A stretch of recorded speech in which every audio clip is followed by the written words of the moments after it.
kereta lewat. Oh, mesti belum tahu ya mas? Ya, jadi kereta lewat, kadang suka nabrak. Gue nggak boleh cerita. Dia udah waktu itu nggak ada dia. Kalau gue mau naik tangga, itu ngelewatin kamarnya dan kamarnya tuh berbentuk lorong gitu, Terus baru kamarnya di ujung. Nah, habis itu, Nah, gue gak ngerti kenapa di lantai 2. Lu bayangin deh, nenek-nenek umur 75 tahun, jatuh dari lantai 2, men. ke bawah.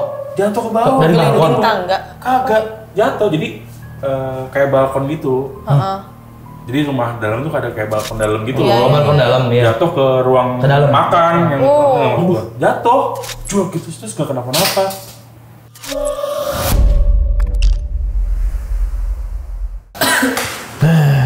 Gue udah bilang kan. Apa? Lu kenapa-napa? Hah? Gue bilang kemarin. Enggak sih, gue gak bilang, cuma kan anak pada ngomong pas malam. Apaan? Ngomong apaan? Bahwa yang ngerti gitu. Apaan sih? Gue cerita. Ih, gue udah jadi pocong gitu. Beneran? Jangan cuma bilang kalau jadi pocong nanti. Iya. Sumpah pocong. Jadi gini pocong duduk ya? Gak ada duduk. Pocong gak ada yang duduk. Tidur ya? Gak ada yang duduk. Tidur Kenapa? Gak pernah duduk. Kalau didudukin? Kayaknya melar ntar. Dikit lagi. Dikit lagi. Gue udah cerita. Kenapa? Jadi, gue tuh baru tadi pagi keinget kalau misalkan nenek gue itu tepat di hari ini 4 tahun meninggal. Maksudnya pas banget 4 tahun di tanggal hari ini. Terus nyokap gue bilang kan, hari ini mbah ibu tepat banget 4 tahun dek. Terus kirim doa biar ya dalam tanda kutip ulang tahun meninggalnya nenek gue gitu. Terus gue keinget. Kalau ulang tahun tuh apa sih? Kan Maulid tuh lahir. Ada HBD. Mengituin kematian.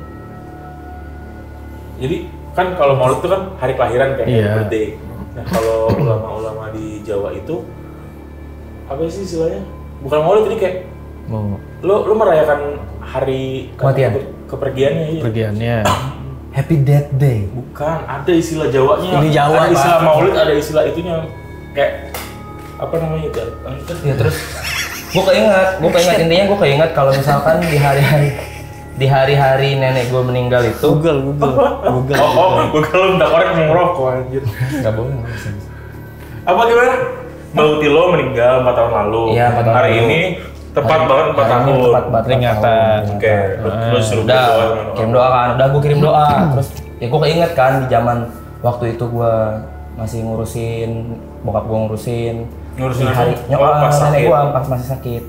Itu hari-hari terakhirnya nenek gue itu sebenarnya ya gue ceritain dulu lah. Nenek gue tuh udah nunjukin kayak tanda-tanda kalau mau pergi lah. Tapi baik banget nenek gue tuh perginya tuh nggak nyusahin dan intinya tuh waktu di hari gue pulang malam, jadi satu hari gue pernah pulang malam, terus nenek gue itu punya kebiasaan kalau misalkan ada suara malam-malam itu selalu manggil karena nenek gue itu tidur di bawah, kamar gue di atas, selalu ngelewatin kamarnya. Jadi kalau gue ngelewatin kamarnya itu, kalau gue mau naik tangga itu ngelewatin kamarnya dan kamarnya tuh berbentuk lorong gitu, terus baru kamarnya di ujung. Nah, habis itu setiap gue pulang malam gitu, itu selalu manggil Arfa buat mastiin kalau itu orang rumah atau gua atau bokap gua gitu kan. Nah gue selalu nyamperin, biasa tuh dia minta minum atau dia minta, kan badannya itu lumayan gemuk ya, jadi dia itu karena udah sakit dia udah nggak bisa naikin badannya sendiri untuk posisi enaknya gitu loh. Terus biasanya gue suka narikin badannya, habis itu gue ngasih minum atau segala macam. Nah di malam itu tuh dia manggil, tapi gue karena ada dalam suatu pengaruh ya pulang malam-malam ini, gue langsung naik. Tapi gue denger, karena itu udah jadi kebiasaan mas. Jadi zaman itu kan gue suka, zaman kuliah itu kan, zaman gue kuliah tuh gue suka pulang pagi tiap hari. Terus selalu nenek gue manggil di malam itu, pas banget nenek gue nggak manggil. Nenek gue manggil tapi gue nggak nyamperin. Tapi lu denger. Gue denger. Tapi lu terlalu pusing, gue langsung naik ke kamar. Besok paginya, itu kan hari libur ya besoknya ya. Bokap gue bangunin, biasanya selalu bokap gue, nyokap gue tuh gak pernah bangunin kalau hari libur kan, jangan nyuruh kuliah atau nyuruh apa. tahu bangunin pagi-pagi buta kayak jam 6:30 gitu, bangunin, dek bangun deh, itu Mbak Ibu udah nggak ada. Ih, Gue kira gue mimpi kan. terus Apaan sih, tadi malam masih manggil kok, tadi malam masih manggil aku, tapi emang nggak nyamperin Mbak Ibu. Tapi gue nggak kasih tau alasannya kenapa ya. Aku nggak nyamperin Mbak Ibu, emang tadi malam tapi masih manggil. Apa sih orang tadi malam itu, papa sebelum kamu pulang itu papa itu udah nggak apa, jadi bokap gue tuh biasanya suka mandiin nenek gue kan kalau mau maghrib gitu. Itu Mbak Ibu udah nggak mau dimandiin, nggak mau mandi di hari itu. Terus Mbak Ibu maunya tidur aja sampai malam, udah papa tinggal. Terus pas papa bangun tadi sholat subuh, Mbak Ibu tuh udah mangap tidurnya, nggak ada. Hah? Terus gue mikir kan, tadi malam mungkin gue nggak tahu ya di jam berapa nenek gue meninggal, tapi gue ngeliatnya kayak nenek gue tuh ngerasa masih ada di situ, masih kayak biasanya gitu. Terus udah pas gue pagi-pagi itu gue ngeliat nenek gue emang udah merem dan udah nggak bergerak aja tuh, udah dingin gitu.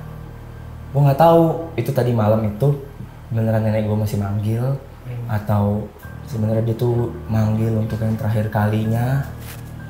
Nah di hari itu banget pas gue lagi pusing gitu ya, nenek gue tuh manggil tapi gue nggak, kebetulan banget gue nggak nyamperin. Ada penyesalan inget ketika ngirim doa. Iya. Lo ada penyesalan gak sih dipanggil lo nggak datang? Nyesel mas, tapi ya kebetulan banget ya gue lagi pusing.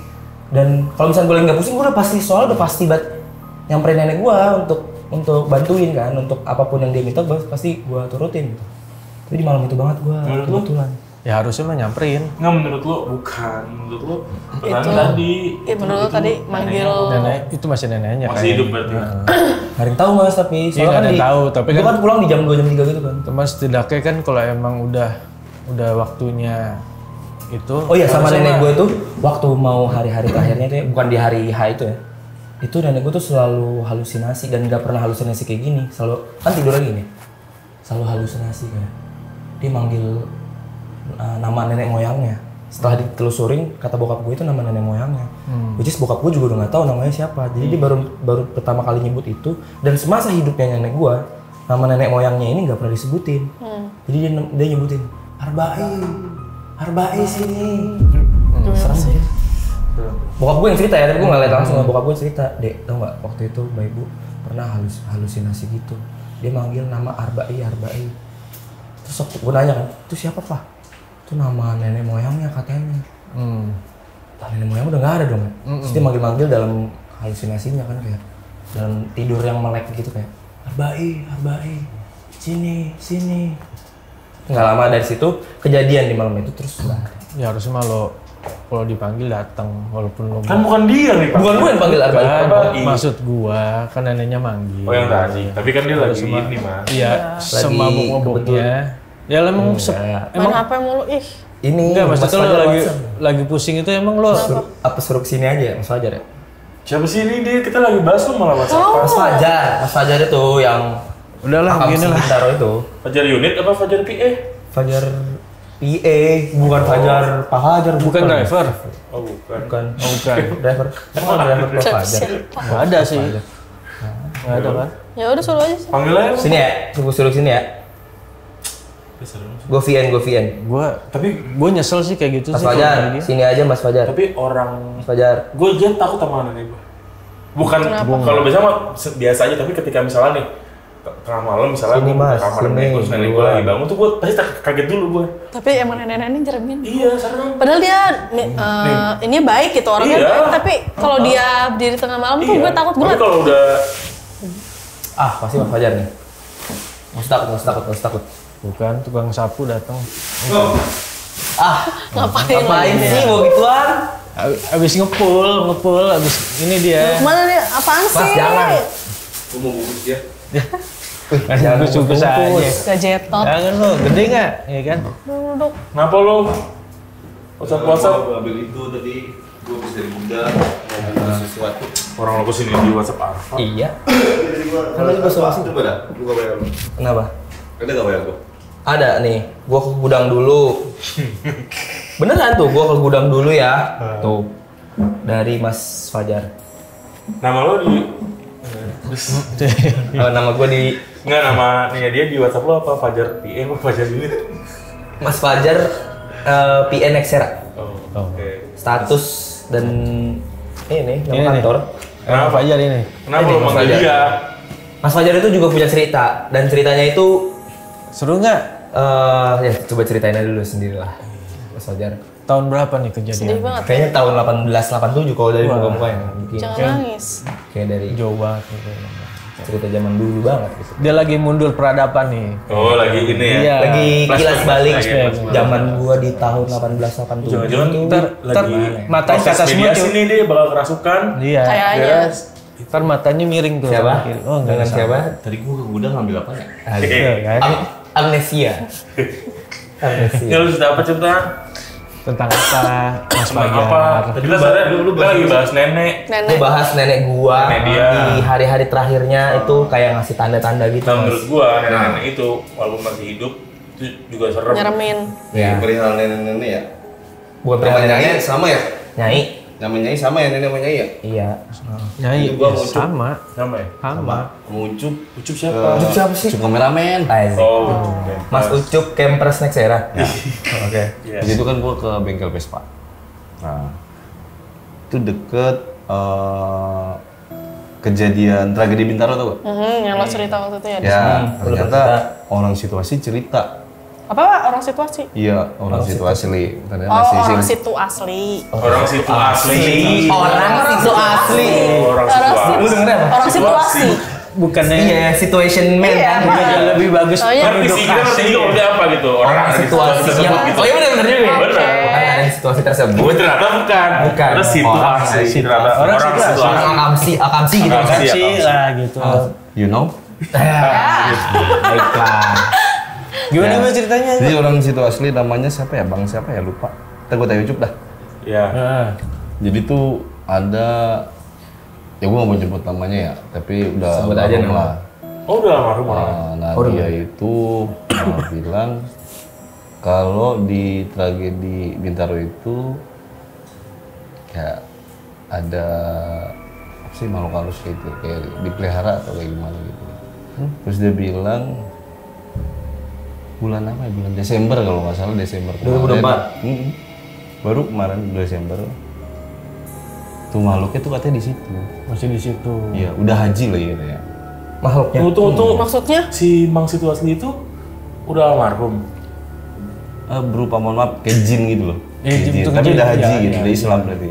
Ini Islam. Lo ngomong sama manusia? Iya. Gua ngomong manusia. Si Mang Situ asli. Ya, Nah, akan pas situ. lo tadi Mang Situ asli udah almarhum. Iya. Punya peliharaan gimana sih? Lu mudah nggak cerita gua?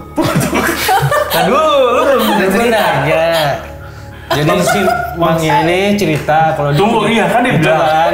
Mang Situ asli cerita soal tragedi Bintaro. Iya. Dia bilang Nih akan orangnya sih. udah almarhum sih. Gua kira almarhum tuh baru meninggal kemarin gitu. Atau Enggak, gimana? udah lama. Jadi kan intinya Akamsi ini Ini ngebahas nenek kan? Ngebahas nenek. Ngebahas nenek-nenek. Iya. Nah, ada nih namanya gua manggilnya mertua lah, dipanggil kalau di sana terkenal mertua.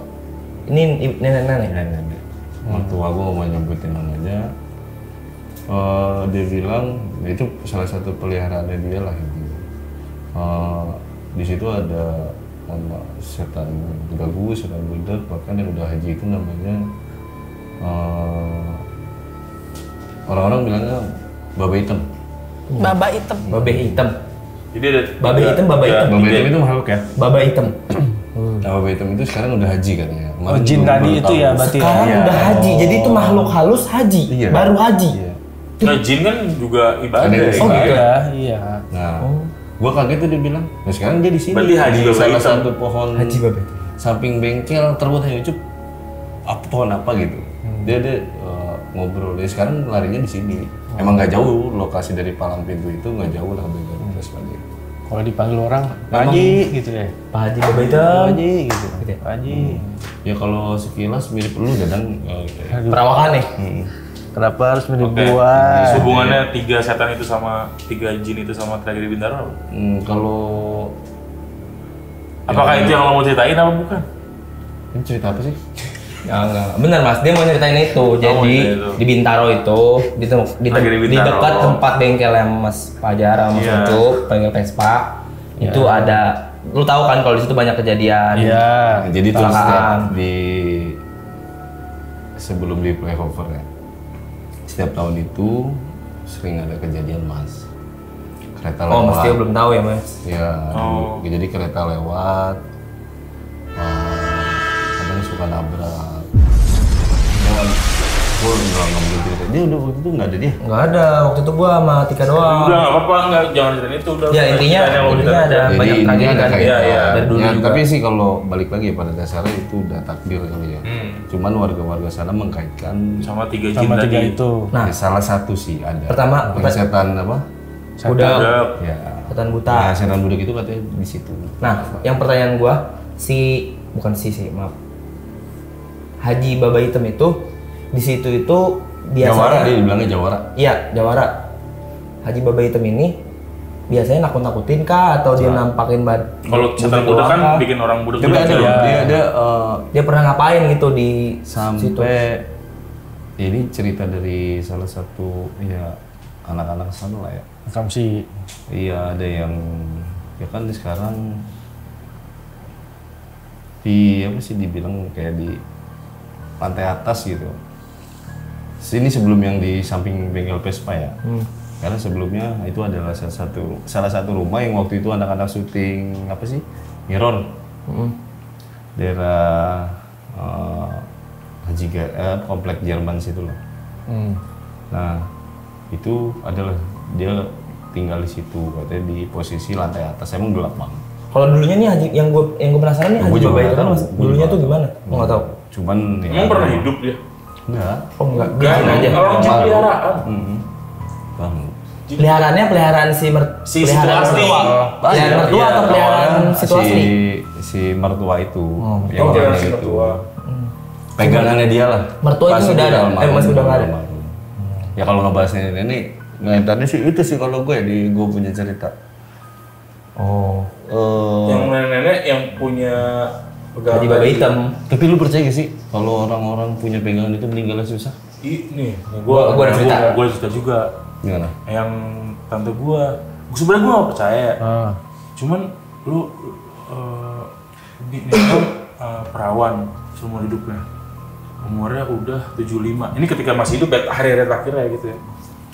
Orangnya nyebelin banget. Lu bayangin deh 75 nggak pernah dicoblos kan ini ya pusing. Nah, orangnya nyebelin banget. Nah, dia itu tanda kutip di penjara sama yang asli gua. Ditaruh kamar, tapi diperhatiin, dikunci. Ya, karena memang dia tuh damaging banget orangnya, suka rusak apa misalnya. Temperamen. Temperamen, suka rusakin orang. Nah, gua nggak ngerti kenapa di lantai 2. Lu bayangin dia, nenek-nenek umur 75 tahun, jatuh dari lantai 2, men. Ke bawah. Jatuh ke bawah. Dari balkon? Tangga. Kagak, jatuh. Jadi kayak balkon gitu. Jadi rumah dalam tuh ada kayak balkon dalam gitu loh. Balkon dalam ya. Jatuh ke ruang Ke dalam. makan yang jatuh. Cuek gitu terus gak kenapa-napa. Asli gak kenapa-napa. Nggak patah. Patah tulang tapi patah. nggak meninggal gitu. Itu kenapa mas Tio? Iya. Tapi di omongan dia tadi ada omongan ketika setelah itu banyak omongan dari bibi-bibinya eyang gua, rumahnya eyang gua katanya pegangan. Terus soalnya banyak susuknya atau apa-apa nggak bakal bisa meninggal tuh susah banget. Tapi setahu gue gini mas, kalau yang punya pegangan itu, misalnya dia udah berusia lanjut lah. Nah, dia berguru sama siapa? Misalnya meninggal itu nyambutnya susah gitu. Kadang misalnya dia udah paling umur misalnya sekian atau puluhan tahun di atas 90. Itu kan teman-teman sekolahnya itu kan rata-rata udah pada nggak ada atau seperguruan udah nggak ada. Siapa yang nyabut gitu maksudnya? Iya, itu kadang susahnya di situ. Emang yang nyambut tuh harus dengan orang yang masak? Nggak bisa beda itu? Biasanya sih harus sama orang yang harus balik lagi lah untuk entah itu kemarin. gurunya. Makanya ya banyak rumor yang beredar tuh ya kalau masang kayak gituan yang kayak nenek-nenek, kakek-kakek gitu. Meninggalnya nggak wajar? Meninggalnya susah bukan nggak wajar. Nah terus cara meninggal biasanya Pernah nggak lu dengar di sosmed yang mbah-mbah minta digorok lehernya aja? Enggak. Oh, tahu-tahu gua. Iya, Yang dia itu udah kan. kurus banget kayak dia malah minta mati gitu. Udah bunuh saya aja udah. Oh iya. Kan Iya, ada orang kurus banget. Cowok ya? Cowok. kan ada di situ ada yang komentar bilang pakai apa? Pegangan lah, itulah. Nggak, tapi kalau gue sih ini disclaimer langsung aja ya, maksudnya gue nggak percaya sebenarnya Ya balik lagi takdir ya mas. iyalah, maksudnya masa ada sesuatu yang menghalangi Tuhan untuk Kematian. ngambil orang gitu kan sebenarnya nggak ada. Cuman ini kan jadi seru aja kalau ini. Mungkin dipanjangin kali susah matinya ya jadinya kalau kayak gitu ya. Wah walau alam bisawab. Ya kan? Maksudnya Maksudnya yang tante gua aja tadi itu akhirnya meninggalnya karena 2 hari itu kok 2 hari nggak teriak dia akhirnya pas dibuka meninggal. Udah nggak ada. Udah nggak ada. Makanannya. Berarti dalam 2 hari itu dia di situ. Iya. Nggak ada yang tahu mas. Jadi itu memang karena orang yang nyebelin ya, jadi nggak terlalu peduli juga. Jadi kayak gua kamar masukin makanan, Cabut. kayak di penjara tapi memang kayak gitu. Nggak diajak ngobrol, nggak diajak apa mas? Oh nggak bisa diajak ngobrol men, udah halu juga kayak nenek lo gitu, udah halu, udah kondisinya udah kayak gitu tapi dia kuat banget gitu. Di saat jatuh itu dia cuma patah tulang. Patah tulang doang, patah kakinya doang malah. Udah tua tapi terus jatuh ya? Itu kan tulangnya udah nggak kuat, maksudnya udah susah nyambungnya. Jatuhnya tuh dia loncat atau gimana? Nggak tahu, kita nggak ada yang tahu. Tiba-tiba bubrak. Pas ini dia udah posisi di bawah. Nggak ada yang berdarah sama sekali mas. Nggak ada. Oh, kamar dikunci kan? Nah, gue nggak tahu deh gimana saat itu ya. Gue nggak tahu apakah dikunci atau enggak gitu. Kalau dikunci mah nggak bisa keluar. Terus tau gue kayak dia udah hampir setahun tuh di tanda kutip dikurung di penjara karena memang orangnya itu apa jangan-jangan itu percobaan dia untuk bunuh dia diri. tuh untuk bunuh diri ya? Maybe. Konspirasi. Nah, kalau ngomongin bunuh diri, penasaran bro, kalau misalnya orang-orang yang bunuh diri itu ini nggak tahu yang haruskah ngomongin ke agama atau gimana, tapi kalau misalnya orang bunuh diri itu akankah nyampe jiwanya ke sana? Sama aja lah kayaknya ya. Sama aja ya? Semua jiwa mah mau matinya kayak gimana pasti. Tapi yang yang gua baca-baca dari Karena lo arahnya ke arah penasaran kan maksudnya. Iya, artikel-artikel gitu tuh kayak kalau yang mati yang wajar tuh biasanya minta didoain tapi jin korin jatuhnya. Iya kan. Serem ya. Jangan ke agama deh. Iya. Iya jangan keluar. Sensitif soalnya. Sensitif. Tapi lu percaya gak sih kalau ngomongin orang dulu yang kayak dia itu pasti ya entah dia punya pegangan, jimat, Iya, atau percaya. Nah gua dulu nih ada nih. Percaya kok karena emang Iya. Di Indonesia ya? Saya ada. Di Iya. Indonesia Kalau tuh di Jawa. banyak. Iya. Ini di salah satu kampung daerah Jawa lah, gue pernah ke sana. Itu mbah-mbah lah, itu umurnya udah 90-an. Buat nemuin misalnya ada yang berbuat jahil lah intinya kayak gitu. Cuma dari ditikan air hujan, di atas genteng, terus ke kayak pasir kayak gitu, kebentuk tuh mukanya. Oh iya. Nanti Apanya, iya, Mukanya. muka yang, jadi yang kalau yang mau jahat gitu ya. iya kebentuk sampai Iya. segitunya. Kalau gue dari gelas teh kalau gue dulu. Dikasih tahu mas. Enggak itu- kelihatan mukanya juga kayak gitu. Nen biasanya. Hah? Nen. Nonton. Itu kalau Ada ngukur gel- aura kayak gitu. Gelas pokoknya di gelas itu ntar mau kayak kebentuk tuh terus nanti keluar gitu. dari ituannya teh seluk. Udah di tes celup tapi Kebentuk tuh mukanya segala. Itu beneran ngebentuk muka. Bentuk muka. Lu pernah ngelakuin gak? Ya gue nggak pernah lah. Gak tahu. Kalau pernah pengen lihat. Ih, mau nyari apa bu? mungkin karena zaman udah berubah kali ya versi ya. Jadi yang dulu kita hanya Sekarang udah ada get contact ya. Udah nggak bisa, lu harus Yang premium. jahat-jahat. Lu harus premium. Ih, bayar dong. Lo tadi cerita apa yang itu punya pegangan? Iya apa? Sama kayak gitu, susah matinya karena jadi gue punya temen nih, temen gue itu punya nyokap. Nah, nyokapnya ini tuh kayak banyak hutang di mana-mana gitu mas. Nah sebelum dia punya banyak hutang itu dia kehidupannya tuh jaya gitu, kaya raya, tanahnya di mana-mana, mobilnya banyak, rumahnya gede gitu ya. Terus sampai pada akhirnya dia tuh kayak singkat ceritanya pelit, terus hidupnya susah dan masuk rumah sakit karena sakit. Waktu itu sakitnya tuh kalau nggak salah sakitnya apa ya? Sebenarnya sakitnya medis, apa cancer apa gitu nggak salah. Cancer udah disembuhin, tapi dia tuh jadi kayak rambut itu rontok semua, terus gara-gara di kemo. rambutnya rontok karena di kemo, terus abis itu mukanya tuh peot tiba-tiba gitu loh mas. Kayak kena santet gitu. Terus anaknya tuh which is teman gue itu dia langsung kayaknya nih kayak ada bisnis teman bisnis nyokapnya gitu, kayak langsung ngasih tahu kayak ini kayak tante ini nih disebut lah namanya, kayak main sama nyokap gua dari dulu. Main apa? Main dukun. Tapi karena yang jadi gitu ibaratnya yang kaya itu nyokap gua. Si rekan bisnis itu nggak kenapa-napa, nggak kena gangguan apa-apa. Nah tapi yang kaya ini, yang nyokapnya ini kena gangguan dan nyokapnya ini tuh kayak susah gitu matinya mas. Padahal di rumah sakit tuh udah divonis kalau misalnya ini udah nggak lama lagi. Setelah cancer pun udah kan cancer kan menyatakan sembuh tapi kan bisa kambuh lagi kan. Ini sebenarnya udah nggak ada penanganan lagi yang bisa dilakukan karena ini emang udah tinggal ikhtiar aja. Di rumah dan keadaannya emang makin menurun terus nggak bisa jalan, tiduran terus, makan nggak mau. Akhirnya mati kan? Matinya gitu aja, matinya kurus, kering, jadi kayak kalau di film-film tuh kayak jadi debu gitu mas. Iya. Ya ibaratnya gitu loh, jadi kayak jadi debu, nggak ya kayak manusia yang nggak menjalani hidup jadi diem terus kayak kemakan. Jatuhnya hilang gitu aja ya udah. Iya, jadi yang nggak bener jadi debu ya. Iya nggak, maksud gua hilang aja udah jiwanya hilang kan. Tahu jiwanya tuh hilang, padahal udah dibilang sama anak-anaknya di temen gua, dia bilang kayak ini kayak perlu diruqyah karena nyokap gue ini pernah main dukun sama temennya segala macam. Mungkin buat perjanjian kali ya? Iya itu dia katanya. Ada harta ya? Ada kan kayak gitu kan? Harta. Karena gue sempat ngalamin juga dan gue posisinya ada di situ.